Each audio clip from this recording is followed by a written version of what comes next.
Hello po, magandang araw po muli sa inyong lahat. Shoutout po pala sa lahat po ng mga followers ko. Malaking tulong po sa akin ang patuloy niyo pong pag-like, pag-comment at pag-share po ng lahat po ng aking videos. Taos puso po akong nagpapasalamat po sa inyo. At sa lahat po ng makakapanood po ng aking video, lalong-lalo na po dun sa mga hindi pa po nakapag-follow sa akin. Sana po ay i-follow nyo po ako. Malay nyo po makatulong po sa inyo yung aking video. Kasi ang mga ina-upload ko pong videos ay true experience ko po. So malay nyo po ang napagdaanan ko na ay hindi nyo na po pagdaanan. Lalong-lalo na po ngayon, ang isishare ko po sa aking video ngayon ay yung mga napagdaanan ko na po sa pag-put up po ng ganitong poultry. So sa mga magsisimula pa lang po dyan at yung mga nagsisimula na kung hindi nyo pa po na pagdaanan yung mga napagdaanan ko, so sana po panoodin mo po at tapusin mo po ang aking video, baka po makatulong sa iyo. Unang-una po, kung plano mo pong mag-alaga ng ganitong manok, dapat po ang pinakauna mo pong isipin kung talaga pong hilig mo po bang mag-alaga ng ganitong manok. Dapat po kasi sa tingin mo pa lang sa manok, hindi mo hinahawakan, alam mo na po yung may sakit at alam mo po yung healthy. At syempre po dapat may experience ka, hindi lang po yung gagaya-gaya ka lang. Pangalawa po, dapat mo pong suriin yung mga ganitong decalbs white, yung lahi nila kung talaga pong nag-iitlog. Kasi may mga ganito pong kahit malaki na ay hindi po nag-iitlog.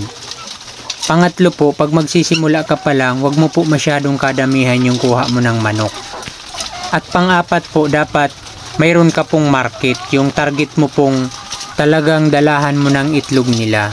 At pang-lima po, kung magagawa ka po ng kulungan ng manok, dapat po yung iron material para po matagal bago mag-repair.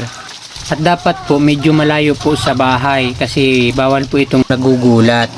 At dapat wala din pong nyug sa mga katabing bahay ng manok kasi pag nalalaglag po yung dahon ng nyug, nagugulat po yung manok. Yan po yung mga nagiging cause na pagliit ng itlog at minsan po ay nahinto pag itlog.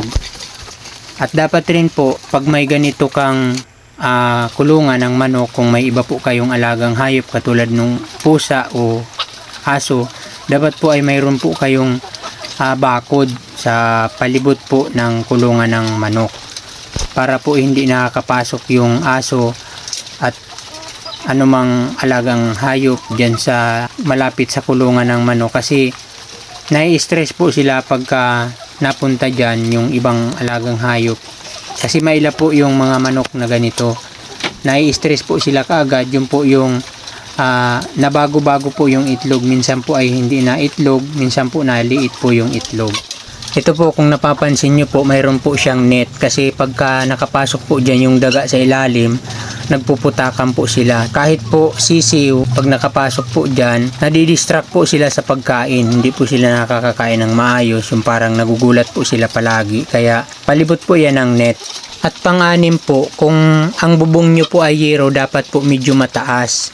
Kung pawid naman po, so okay lang po yung medyo mababa, wag naman po masyadong mababa.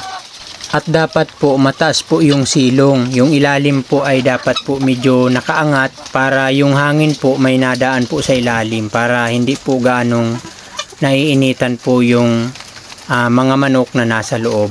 At kung maglalagay ka rin po ng dingding, dapat po ay hindi po gaanong dikit-dikit, hindi po gaanong nakakapasok po yung hangin at nakakalabas. Pwede pong mga ganito kasiwang yung dingding. No, di ko po kasi nadala yung metros. Ang laman po ng box, pwedeng 3, pwedeng 4, pero mas maganda po 3 lang. Ito po, 3 lang po siya. Ayan. Tapos po ito, 2 dangka lang po yung laki niya. Ayan. Wala po dyan. Tapos hanggang dito. Parehas po yan. Dyan oh. Ganyan po oh. 2 din. Dapat po ay mula po dito sa baba, hanggang 3 palapag lang. Kasi po pag nag-apat ka, hindi mo na po siya abot. Kung halimbawa po mayroon pa doon, hindi mo, mahirapan ka na po mag-abot ng pagpapaktuka or pagkukulik ng itlog. So sa lahat po ng aking mga sinabi, siguro po makikita nyo po kung ano yung mga pagkakamali ko. Kaya kung ano po yung mga pagkakamali ko, hindi nyo na po yung gagayahin kasi yun po yung makakapadagdag po ng gastos ninyo. Ito pong light materials kasi na ginawa ko, pag renovate po nito, matrabaho. Tsaka ito po kasing manok na ito, pag nag-iitlog na tapos pinaga mo pong hawakan, pinagang lipat-lipat, minsan po nababasagan sila. So mamamatayan ka po ng manok. Ang pagitan po nito dapat po ay hindi po dapat nakakatawid-tawid o hindi po nakakalusot yung ulo kasi minsan po pag nag-iitlog po yung nasa kabilang box na manok, tinutuka po ng nasa kabilang box yung puwet. Yun po yung nagiging cause ng prolapse. Yung prolapse po ay yung pagka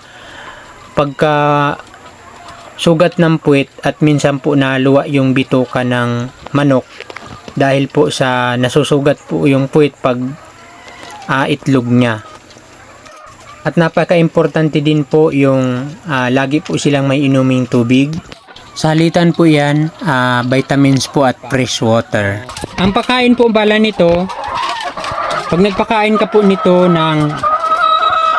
pag dumating po sa iyo ng 17 weeks, ang pakain po nito ay 90 grams per day. Halimbawa, 45 grams sa umaga, 45 grams naman sa hapon. Integra 2. Pagka nagsimula na po, nag-start na po silang mag-itlog, mag-a-add ka na po,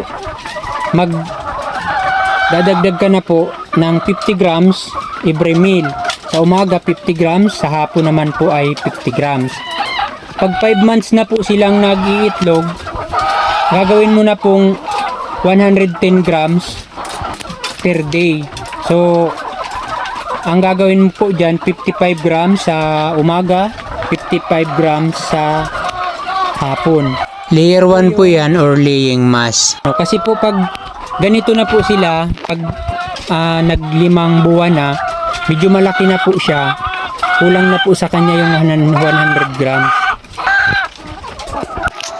Ayan, kung may katanungan ka po at hindi ko po na isabi, pwede mo po akong i-PM or pwede ka pong mag-comment. At marami na po akong naging experience sa pag-alaga ko ng ganitong manok. Marami na din po akong naisalba na muntik nang mamatay yung mga manok ko. Kaya marami na po akong napagdaanan. Baka po mayroon ka pong katanungan na masasagot ko po base po sa aking experience. So pwede mo po akong tanungin. Pwede ka pong mag-comment mismo dito sa aking video or pwede mo po akong i-PM. So hanggang dito na lang po yung aking video. Maraming salamat po sa iyong panonood. More power po. God bless.